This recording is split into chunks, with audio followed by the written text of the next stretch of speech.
ஆனால் எங்களுக்கு எல்லாருமே பெரியார் பெரியார் வந்து செஞ்சுருக்காங்க தாங்க. ஆனால் பெரியார் மட்டும்தான் செஞ்சுருக்காங்கன்னு எங்களுக்கு கோட்பாடு கிடையாது. யார்? சீமான் மாமா தான். நானும் இப்போ அம்மா அப்பாலாம் 2012 இருந்துக்காங்க.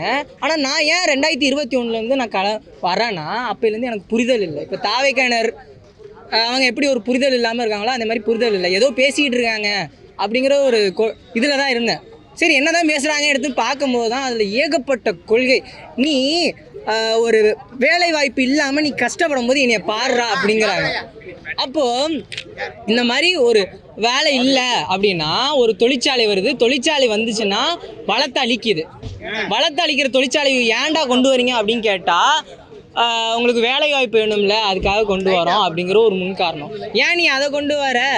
நான் வந்து இயற்கை சார்ந்த தொழிலாளி தான் நான் கொண்டு வரேன், நான் உனக்கு வேலை வாய்ப்பை தரேன், கல்வி இப்படி மாற்றுறேன், ஊழல் இல்லாத ஆட்சியை கொண்டு வரேன் அப்படின்னு சொல்லும்போது அவங்களோட அந்த கோட்பாடை நம்பி நான் வந்து களத்தில் பண்ணுறேன். இப்போ என்னால் என்ன முடியும்? அப்படியே போய் ஓட்டு கேட்க முடியும். யாராச்சும் புரிதல் லெட்ரு கிடந்தாங்கன்னா அவங்கக்கிட்ட போய் புரிதல் வந்து செலுத்த முடியும், நோட்டீஸை கொண்டு போய் கொடுக்க முடியும். எவ்வளோக்கு எவ்வளோ இந்த நாம் தமிழர் கட்சியை சென்று நான் வந்து பரப்புரை பண்ண முடியுமோ என்னால் முடிஞ்ச, என் வயசுக்கு தகுந்த 15 வயசு தான், என்னால் முடிஞ்ச பங்களிப்பை நான் வந்து நாம் தமிழர் கட்சிக்கு கொடுத்துக்கிட்டு தான் இருக்கேன். இப்போ நான் வந்து தாவேக்கானர்கிட்ட ஒன்று தான் சொல்லணும். எனக்கு 15 வயசு.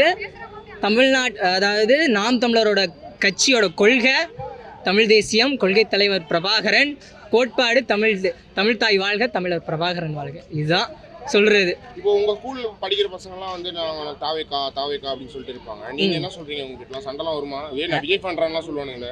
அவங்ககிட்ட வந்து எப்படி சொல்றது, கடந்து வந்துடணும். அவங்ககிட்ட சொல்ல போனா கடந்து வர்றதான்.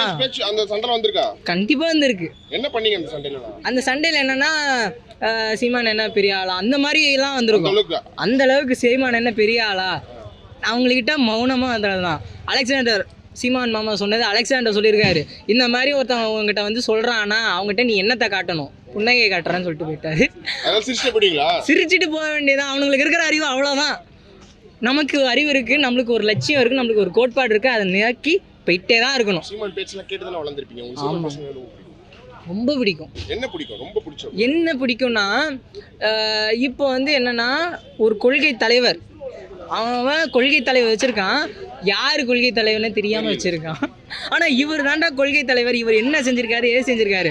அவன் இந்த படத்துல இப்படி சொன்னாரு, அந்த படத்துல அப்படி சொன்னாரு, இந்த புத்தகத்துல இப்படி சொல்லியிருக்காருயா, இந்த புத்தகத்துல இப்படி சொல்லியிருக்காயா அப்படின்னு சீமான் மாமா வந்து உறக்க சொல்லுவாரு. இவங்க என்ன பண்ணுவாங்க, புலி படத்துல அப்படி சொன்னாரு, சர்க்கார் படத்துல இப்படி சொன்னாரு, அதெல்லாம் இல்லை, இந்த புத்தகத்தில் இவர் இப்படி சொல்லியிருக்காரா, இந்த பெரியார் ஈவேரா சொல்ல, நம்ம ஆயிரக்கணக்கான பெரியார் இப்படிலாம் சொல்லியிருக்காரா, இப்படிலாம் சொல்லியிருக்காரு அப்படின்னு சொல்லி சொல்லி சொல்லி சொல்லி ஊட்டி ஊட்டி வளர்த்துருக்காருல, அது எனக்கு ரொம்ப பிடிச்ச விஷயம். அது வாடி உதிர்ந்து போகவும் இல்லை, காற்றில் கரைந்து போகவும் இல்லை என்பதை எப்ப காட்டுகிறது? இந்த சாதிவாரி கணக்கெடுப்பை நீங்கள் எதிர்க்கிற போதே தெரிகிறது. இது இன்னும் அப்படியே இருக்குடா அப்படின்னு. இதையே எதிர்க்கிற? அப்ப சாதிய ஒழிப்பிற்கு இருக்கிற கடைசி கருவி சாதிவாரி கணக்கெடுப்பு தான் என்று நீதிமன்றம் சொல்லுது, வலியுறுத்து. அதனாலதான் இந்த சாதிய ஒழிப்பிற்கும் சாதிவாரி கணக்கெடுப்புக்கும் இருக்கிற உயிர் தொடர்பை என் உயிர்க்கிணிய என் தம்பி தங்கிகள் பேரன்புமிக்க என் பெற்றோர்கள் புரிந்து கொள்ளும். இப்ப எனக்கு உண்டானதை நீங்க கொடுத்துட்டீங்கன்னா நான் யாரோட மோத போறேன்? என் வயிறு எனக்கு வேண்டிய சாப்பாடு என் தட்டில் வச்சுட்டீங்கன்னா அடுத்தவன் தட்டில் இருக்க சாப்பாட்டை நான் அபகரிக்கணும், நான் திருடணும்னு நினைப்பனா நீங்க நினைச்சு பாரு. இதான் இங்க இருக்கிற அடிப்படை. பன்னியர் 2 கோடியா உரியதை கொடுத்துரு, தேவேந்திர எவ்வளவு கொடுத்துரு, தேவர் எவ்வளவு கொடுத்துரு, கவுண்டர் எவ்வளவு கொடுத்துரு, உடையார் எவ்வளவு, முத்தரையர் எவ்வளவு, நாடார் எவ்வளவு, பிள்ளை எவ்வளவு, முதலியார் எவ்வளவு, வண்ணார் எவ்வளவு, குயவர் எவ்வளவு, வேளார் எவ்வளவு, பஞ்சமரை பேர் எவ்வளவு, பண்டாரம் எவ்வளவு, தச்சர் எவ்வளவு, எங்களில் நெசவாளர் எவ்வளவு, எல்லாமே இருக்காங்க கொடுத்து.